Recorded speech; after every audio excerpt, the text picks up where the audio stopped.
महत्वाची बातमी, फडणवीसांच्या दिल्ली दौऱ्यानंतर रायगड पालकमंत्रीपदाचा वाद मिटणार आहे। रायगडचं पालकमंत्रीपद सोडण्यासाठी राष्ट्रवादी अनुकूल नाहीये।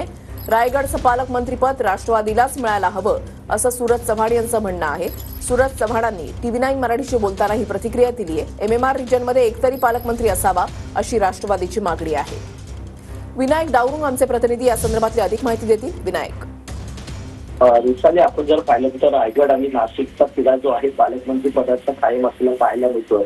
नाशिक पालकमंत्री पद जे आहे ते भाजप आपल्याकडे ठेवण्यासाठी जवळपास निश्चित जे आहे ते झालेले आहे। तर दुसरीकडे रायगड पालकमंत्री पद जे आहे ते राष्ट्रवादी सोडायला अनुकूल नाहीये, कारण MMR रिजन मध्ये एकतरी पालकमंत्री जो पद असावं असं राष्ट्रवादीचं म्हणणं आहे। तर दुसरीकडे रायगडमध्ये शिवसेनेच्या आमदारांची नाराजी जी आहे ती कायम दिसते। त्यामुळे या सगळ्या गोष्टीचा तोडगा जो आहे तो मुख्यमंत्री दिल्ली दौऱ्यावरती जाऊन आल्यावर निघणार असल्याची माहिती जी आहे ती सूत्रांनी दिली। धन्यवाद विनायक दिलेल्या सविस्तर माहितीसाठी।